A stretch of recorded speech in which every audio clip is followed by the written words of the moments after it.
This is Cherie, and this is Real Girl Talk Podcast Radio Show, the podcast for women who want to live an empowered, intentional life. I will be giving you my best tips in business, lifestyle, as well as emotional and spiritual healing, bringing you interesting guests and giving you a weekly dose of inspiration, and always committed to keeping it real. Now let's dive in. I am so grateful that you're here.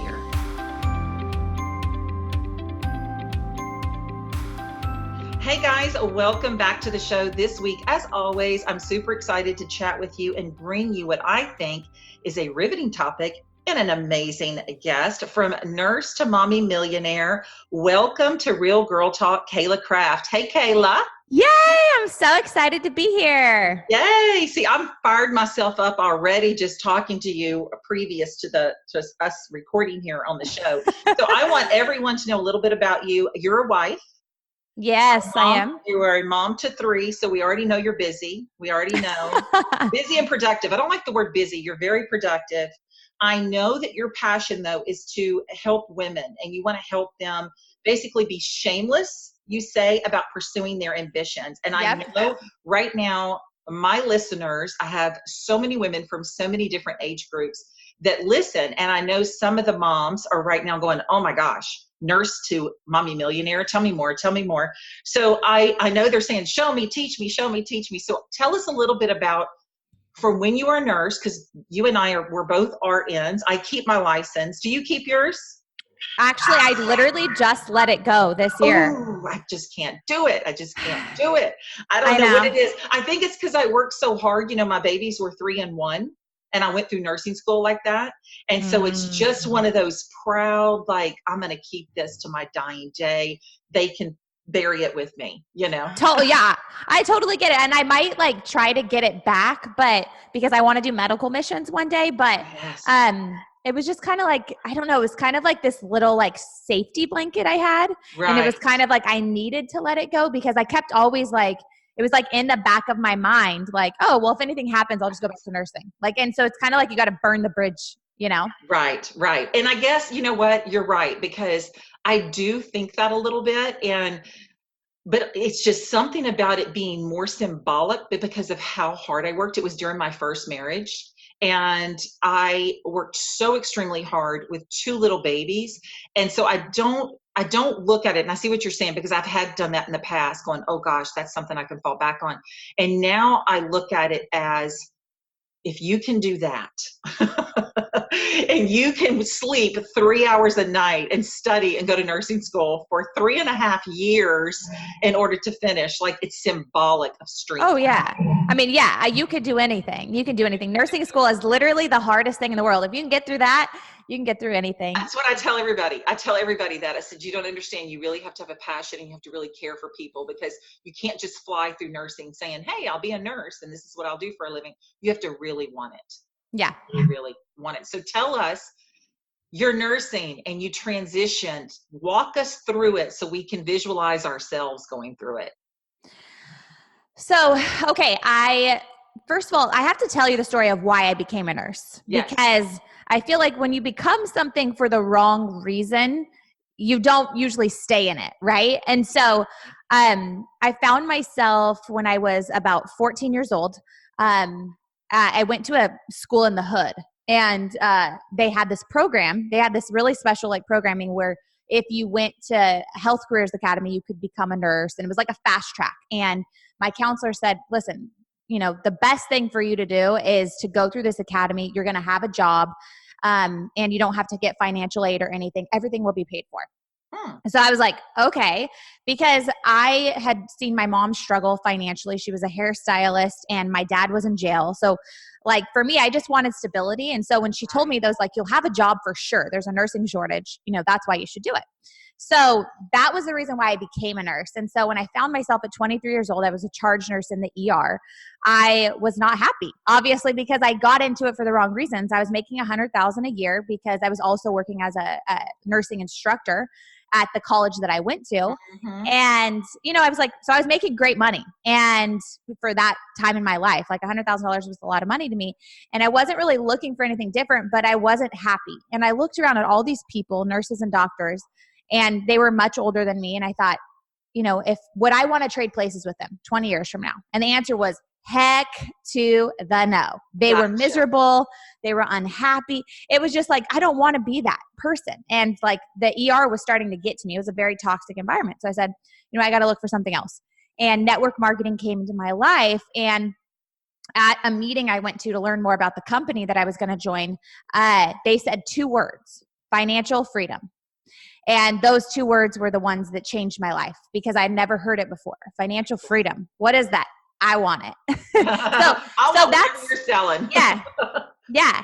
I mean, that's really what changed my whole life. Is I just thought, okay, if these people in this room have financial freedom and I'm looking at them, there's not much difference between me and them. I can have financial freedom too. And so I started my network marketing journey and I became a millionaire in less than 3 years. And basically the rest is history. Wow. That is incredible. That is incredible. So you took your network marketing and then you started to expand it because at some point you said, you know what? I have to share this. I have to share what I'm doing. And so did you start the Mommy Millionaire? How did you start? Did you start in small events, grow it to larger events? So actually what we did with Mommy Millionaire is Mommy Millionaire only started about a year and a half ago. Mm-hmm. And I started it with a podcast. So, and a YouTube show. And really the whole goal was that I wanted to meet other moms that were very successful in business and just be inspired myself.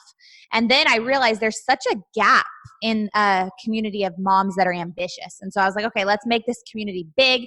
So we did the podcast, we did group coaching, then I did my live events. And then now we're having another live event this fall. Mm-hmm. Yes. Okay. So tell us a little bit about when you say you're doing your coaching, what do you do if someone were to contact you and you were going to coach them? What can they expect? I'm all about calling out people's blind spots. So I love to work with people and then them tell me what their struggle is, the struggle they think that they're having. And I go, okay, here's the real struggle. Here's the real problem. And people go, oh, I just can't find the right clients for me. And it's like, well, the clients are out there. The problem is you. So let's fix you. And so I work a lot on helping people fix themselves. And I guess that's a wrong wording because people really aren't broken, but they just need to figure out who is the highest version of me. And then what do I need to do to become her? Well, because I think sometimes too, I mean, I've been the same way, 100% transparent that I'll be walking down a particular path. And of course, I'm a Christian and I'll let God lead me. And if I feel that God's pulling me in a certain direction, but I want to go over here to the left, then you're in that struggle a little bit because you're like, yeah, but God, you really want me to go that way? Because I really want to go this way. And your way seems like really a long way, And so I think sometimes God puts people in our lives and you are that vessel that he puts in their lives to really guide them, not necessarily change them, but maybe guide them and help them in the direction that they're supposed to go. Now, do you just work with women that are in network marketing, or what type of clients do you usually see? I work with so many different people. I mean, I have financial advisors, network marketers, life coaches, hairstylists. I mean, really, you name it. I've worked with them. And my favorite, obviously, I only work with women. And I love it. You have to be ambitious to work with me. Yeah. See, I love that because I can feel your energy and I have that same energy as you do. So it's like, I feel like I could sit and talk to you for hours on end, but the show's not that long. So when you do your coaching and you're actually helping the women and you're guiding the women and in your live events, is this something that do people come from all over? I know your event in October is in Arizona. Do you usually have local women or do women sign up from all over the country? Yeah, that's a good question. People come from everywhere. I mean, I have people coming from Greece, Australia, South Africa, Canada, and then all over the US, of course. So yeah, it's definitely, that's why we actually picked Scottsdale, was because last year I had it a Newport location for people to get to. Phoenix is such an international hub where it's just super easy to fly in and out of. And that's why we chose that instead.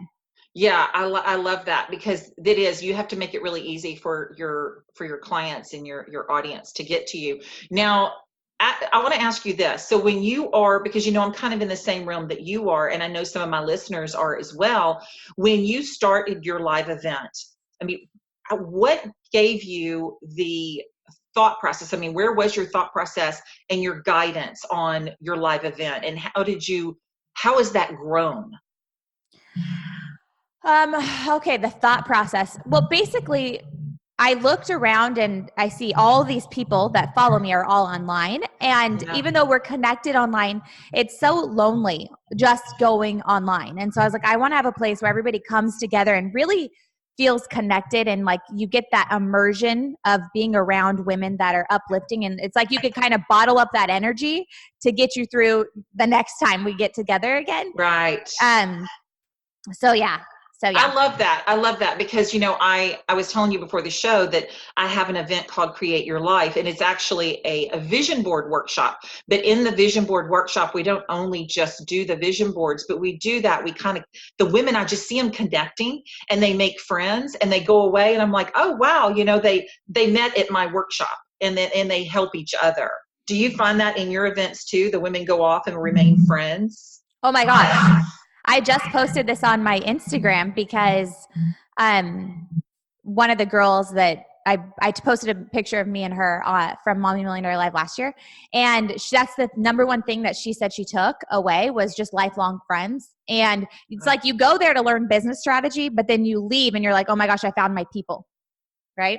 See, I like that because, you know, and that's interesting that you said that when you said I found my people.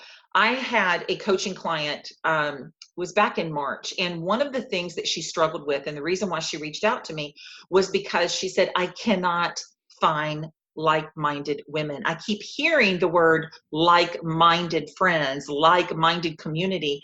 And she said, I just can't find it. I can't find it. And so she actually had come to Create Your Life. And then I worked with her one-on-one just a few months later, and she's doing really well, but she's still struggling a little bit to stay in that mindset because I think, and you know, I truly believe, and I wrote it in my book, Strong Women, that we are the sum of the 5 people. That's not my quote, but the sum of the 5 people that we surround ourselves with. And I think she's having a hard time. So what would you suggest? Because I feel like sometimes I'm out of suggestions on that. What are some of the tips or guides that you can give women to stay really focused? They leave your event, you know, the excitement wears down. What can you say to someone to really hook up with those like-minded women and stay focused? Okay, that's such a good question.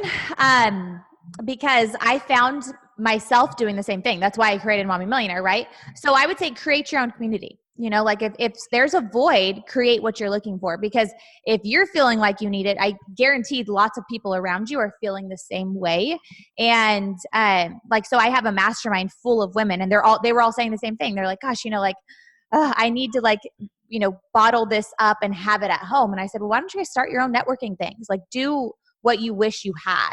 And then also like an affirmation that I would say is like supporting and loving people are all around me. And whenever you focus on that, you start to find people that are supportive and loving. And, you know, I found myself in a small town, Bakersfield. That's where I was born and raised. Mm-hmm. And I was saying that over and over again. There's nobody inspiring around me. There's nobody like uplifting around me. Right. And so I kept finding people that were, you know, not very nice. And then I changed my affirmation and I found people that were very supportive and loving of me.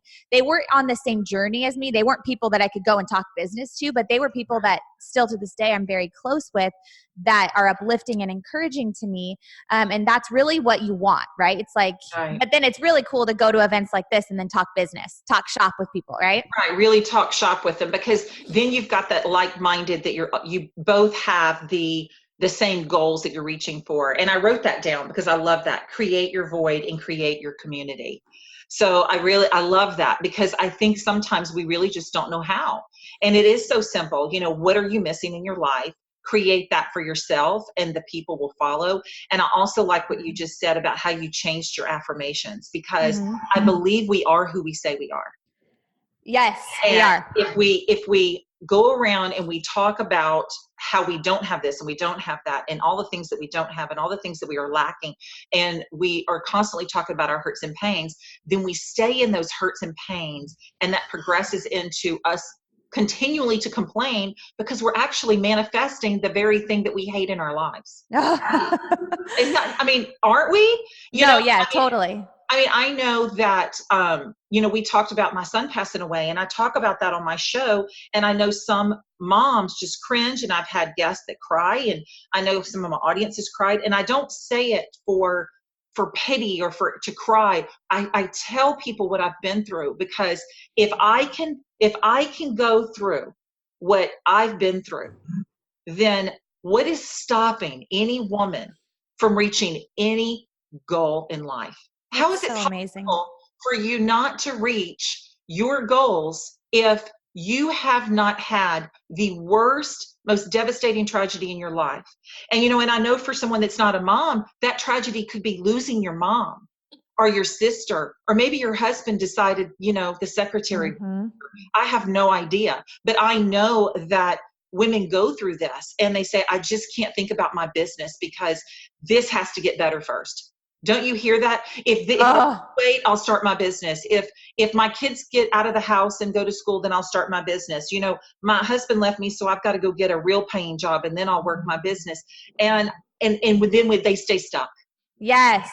You know what I like to tell people when they're in that is like, when's it going to be a good time? Because after the you never get over a tragedy, right? No. Like you never are like, oh, I feel better now, I'm fine that they're gone. No, that's never going to happen. So it's never going to be a good time. So the best thing you could do is like place your energy elsewhere.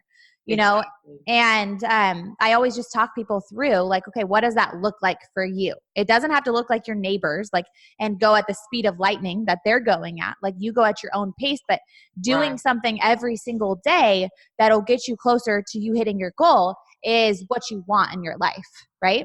Exactly. And I think taking those pains and turning them into helping and guiding others, which is what you've done. I mean, you had a pain point. And look, I know I work night shift. I get it. I mean, you're in the ER, you're thinking, this is not my calling. I'm doing this because it's paying the bills and I'm able to go shop and I'm able to go on that trip or whatever it is, but I am miserable. And then you're looking around and you're seeing your future and you're thinking, oh no, it stops right here. Because I've been there. I mean, I've been there at 2 a.m. and really holistically is the best way I can put it, cleaning my ICU patient, thinking, I'm up to my elbows and smell good. And I'm thinking life has got to be better than this. And I praise the nurses. And I loved my patients. And I love the caring and the nurturing that God has instilled in me to care for these people, but it was not my calling. Yeah. It was not. It was my calling for that season to actually reveal, I believe, what God actually intended for me. And I think it was for you too, because look how you transitioned what you did into actually saying, oh, financial freedom. Let me do it and let me show you how to do it. Mm-hmm. Yeah. Everything that we are going through or have gone through in our lives, it sets us up for our mission, and that's what, just this year alone, I've gone through so much adversity, and I just look at it, I'm like, okay, this is going to be in the next book. This is going to be a lesson I'm going to be able to teach my clients, because sometimes I feel like I have more respect for the coaches and people that I've worked with that have really gone through stuff, because I'm like, you understand me and that it's not easy to get out of this situation, right? And so that's how you just got to look at stuff. It's just this is a lesson. It's just a lesson for me to teach. Exactly. And I believe that that's what God intends for us. I believe that we have to learn from what he gives us, and those lessons are, we got to be careful, because if we don't learn the lesson, he'll give us another lesson. I say that all the time. I always say, you keep getting the lesson until you learn it. Exactly. And sometimes we don't want those lessons over and over. We're like, okay, God, thanks. Got it. Yeah. You're like, okay, I've had enough pain for today. I've had enough of that lesson. Can we move on to something else? Yeah. I totally get it. And I love how you said too, that you take that and you try to share and you try to help somebody else. And isn't that healing? Oh my gosh. Absolutely. I mean, I feel like I like to heal things before I share it. But I also love to know that my pain wasn't for anything. It was for a purpose. You know what I mean? It was for, so it's it's really special being able to share with other people. And the thing is, it's like, and what you said is you like to heal before you share. And I used to be that way, Cayla. I thought that I had to be just perfect before I tell someone, because I feel like it had to be this big happy ending, but there is no happy ending to what I've been through. So at some point I had to just start sharing, and, and I've done that. I mean, it's not that I've been obsolete from any adversity for 12 years and that's the only thing that's ever happened to me. Of course not. I've had other adversities. I lost my dad in July of last year, and this Saturday will be his 1 year anniversary. And and it's difficult because even though I'm okay, I worry about my mom. And so how can I help her? And how can I help her get through this, because they were married for over 55 years. And so that's a tough thing. But I love the fact that I am so grateful and so unbelievably blessed to meet women like you.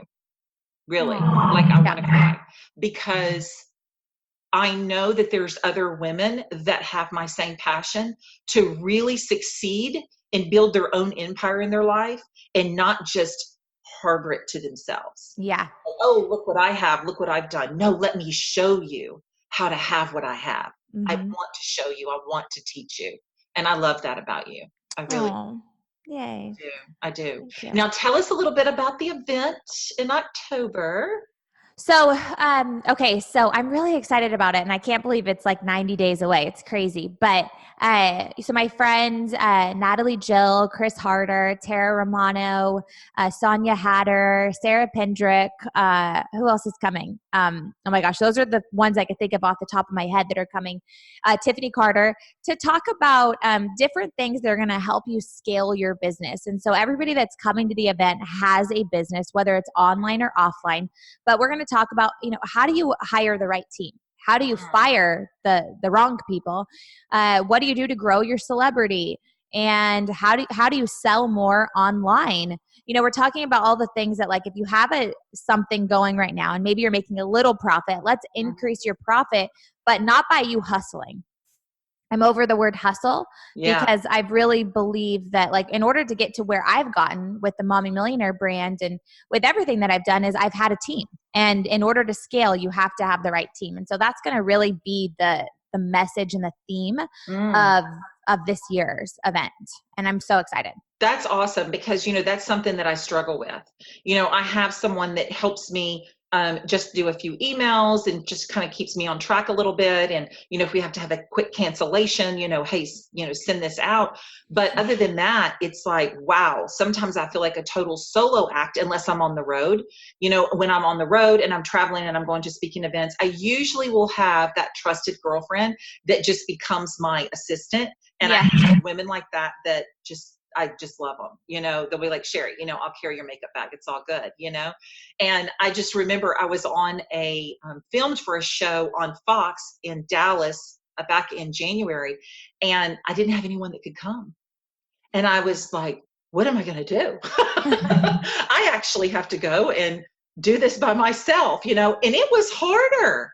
I mean, it really was, because you're trying to stay in your mindset and you really want to give everything you can in that show to that audience. And I was like, thank gosh, he has someone here to do my makeup, because I was frantic, and I think, gosh, I need a team sometimes. And I know people listening are like, gosh, yeah, how do I get a team, of people that I can afford to do the things, the little things that I don't need to be doing, so I can pour myself into the big things. Yeah. And I think that's one of the most common misconceptions that people think is like, oh, I can't afford to bring on anybody. And I always tell people, like, you can't afford not to, because you're literally leaving money on the table by doing it by yourself. That's so true, because you're spending times doing the medial task that someone is probably more talented than you can handle, and then you're taken away from the good stuff. So before you tell us where to find you and we jump off here, give us some tips. So if someone's not able to come to your event, they can't afford a coach, but they just don't know the steps to take, and they're wanting to expand. Maybe they just started a coaching business, or they just started network marketing. What are some tips that you can give us to really kind of catapult them just a little bit to the next level? I mean, I feel like I have so many tips, but I would say, first of all, figure out who you want to be. A lot of people, they do it backwards and they go, okay, I want to make this much money. Okay. That's not the best goal. So you go, okay, who do I want to be? And who is that person? Like, what kind of characteristics does she have? How does she spend her day? And then you could go, okay, well, if she's spending her day doing that, she needs to have this amount of flow coming into the bank account. You know what I'm saying? Right. But when you know who you want to be, then you can kind of just fill out your day by being that person now. And I like schedule in everything. So I think that's very important. And like, just be committed to becoming that version of yourself. Because that's what will attract in all of the opportunities that are going to come your way. I truly believe that. And I think, what does that person think in their minds? Well, the person, my highest version of Cayla, thinks she's unstoppable, and she believes that everybody wants to work with her. And, she has all these different beliefs than what I currently am thinking right now. Okay, so I need to change my beliefs. And if I could, really just stress anything, is that your feelings are what will create a successful business. Right. Your feelings. So if you have the right feelings, you'll get everything that you want in life. It's not about the hustle. And when I look back on everything I created, the only reason I was able to make $1 million in less than 3 years with no network marketing experience was because I had the right feelings. I literally just knew it. Like, I went around and told everybody I was going to become a millionaire. They all laughed at me. I didn't care. I was just like, I'm doing this. I'm excited. I don't care how long it takes me. I am going to become a millionaire. I'm going to experience financial freedom. I'm going to set the world on fire. I'm going to help as many people as I can. And you couldn't tell me otherwise. And wow. Right now, where I'm at in my life, like, you couldn't tell me otherwise that I'm not going to bring in $10 million a year. Right. Like, it's happening. It's done. It's in the bank. And I'm not attached to it. I'm not attached to a deadline around it. I'm just going, like, I'm doing all the things necessary to make it happen. And I'm being the person I need to be. That's the most important thing. I'm feeling the feeling of, what does it feel like to have $10 million in my bank account? Right. And anytime I get low vibe, I just go back to, what does that feel like? Oh, it feels free. I feel energized, excited. And I just keep that feeling as long as possible. That's literally the most important thing when it comes to doing anything in your life. It really is. So, and there's a lot of practical tips, like, be consistent. It goes back to feelings, be consistent, because I see so many people, they're like, I'm doing all the things you say to do on your podcast, when it comes to building your email list or, growing your audience or making more money, and they're not making more money. And I'm like, okay, well, what vibe did you do it at? Were you doing it in a desperate way? Were you doing it while you felt angry? Because the people you're talking to, can feel your feelings. And so you got to wrap your head around that. It's like, be consistent. But first of all, be consistent in your mindset. And then be consistent in the things that it takes to move the needle on your business. And most of the time, for most people, it's sales calls, how many people can you talk to a day? And keep talking, because there's power in numbers. So, oh my gosh, that's so powerful. And that is with any sales role. I mean, what you just said, in the corporate world, which I've been in for the last 14 years, it's the power in numbers, and what is meant to happen for your life is going to happen, but you can really manifest some really bad stuff in your life if you don't change your mindset. And I truly believe that. I mean, that's awesome. I actually just bought several affirmation charms, and my goal this year was to get sterling silver chains, and that was going to be part of me, is affirmation necklaces, because it's something that we see when we're wearing it, but it's something that we project to the person that's looking at us. And so what does that affirmation say? And some of them say, I am strength, and they're just drop sterling silver affirmations. And I want people to wear those and feel strong, or whatever that affirmation is that they select, but I want it to be projected on the person that's actually standing in front of you. And I love that. Yeah. I'm all about that. Yeah. Yes. And I love that. That's why I like vision boards and the whole affirmations. I do believe we are who we say we are, and who we say we want to become is who we are, or who we will be. And when you were just saying, what does it feel like to have 10 million in the bank? It made me think of my son, who's only 18 years old. And just to brag a little, if I had the ambition that this child has when I was 18, I would be off the chart right now. Like his friends will say, oh, you're okay, Carson, you're going to be a millionaire one day. And he doesn't let it, he never wavers. He said, Yeah. oh, yes, I will. I mean, the kid plays in the stock market. He's 18. I mean, it's crazy. That's so Just, awesome. he rode national motocross for years, and he injured his leg, and it ended his career. And it was devastating. We went through 2 years and 6 surgeries and 9 months of not walking. And this child is walking and doing great today and says, I can't ride a motorcycle, but I can do this. And so it's like, wow, I hope I instilled a little bit, but I think it's God-given, actually. I think it's just God-given with him. But I love that. I wished I had that years ago, the ambition that you're talking at a younger age. So for the younger folks that are listening to my show, like, let's go. And for the women that are in their 40s and 50s and 60s, it's never, ever too late to start what you want to do. Totally. And I think about my top mentor is Louise Hay. And she founded Hay House Publications in her late 50s because she wrote the book, You Can Heal Your Life. And she was like, let me start a publication company. And now it's the #1 publication company in the world. And she was in her late 50s. Like literally, she's the mother of self-development of the movement. She started it like just then. She got cancer and she was like, you know what? I'm going to cure myself. But before that, her life was a disaster. And so it's just like it is never too late. Like no matter what you're going through right now, if you feel like you have a passion and a purpose, everybody does, right. Go and follow it. Oh, I know, girl. I mean, I get inspired about stories like that.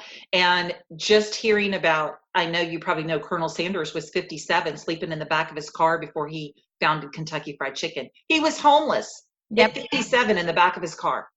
I mean, KFC. I mean, come on now. It's never, ever too late. I totally believe it. Now tell everybody, because I know that you have to run, tell everybody where we can find you on social media. Tell us about the event and how we can join that, and how we can join your podcast. We can listen to your podcast show. Yeah. Okay. So I'm on all the podcast platforms for Mommy Millionaire. And then you can find me on Instagram. It's Cayla.craft, Cayla.craft. I love hanging out over there. And then also, if any of you guys are looking to brand yourself online and you're like, okay, who am I speaking to? You could go over to mommymillionaire.co, and I have a free branding questionnaire over there. And you can check it out. It's amazing. I also have a free ebook over there that's all about the law of attraction and getting more customers to say yes to you. Yes. And those are completely free resources. I'd love to give those out to your audience. And I'm just so thankful that you had me on today. It was awesome. Thank you, Cayla. I appreciate you so much. And before we jump off really quick, I want to read the reviewer of the week. And it is from Eloise 2019. She says, I find Cherie Ricard's Real Girl Talk podcast uplifting and inspirational. It's a feel-good podcast that talks about issues other than selling your products on social media to make millions. I want to listen to topics that are experiences in every day and help me to better myself and be a better person. I look forward to new topics every week. And I just read that this morning. Thank you, Eloise. That was really, really nice, actually. I'm going to cheer up over that one. You guys jump over to the podcast now on iTunes or anywhere you listen to Real Girl Talk. Leave us a review so I can highlight you and your review on upcoming episodes. And remember, take a screenshot of Cayla and I's show and make sure that you hashtag Real Girl Talk Podcast, and also tag us.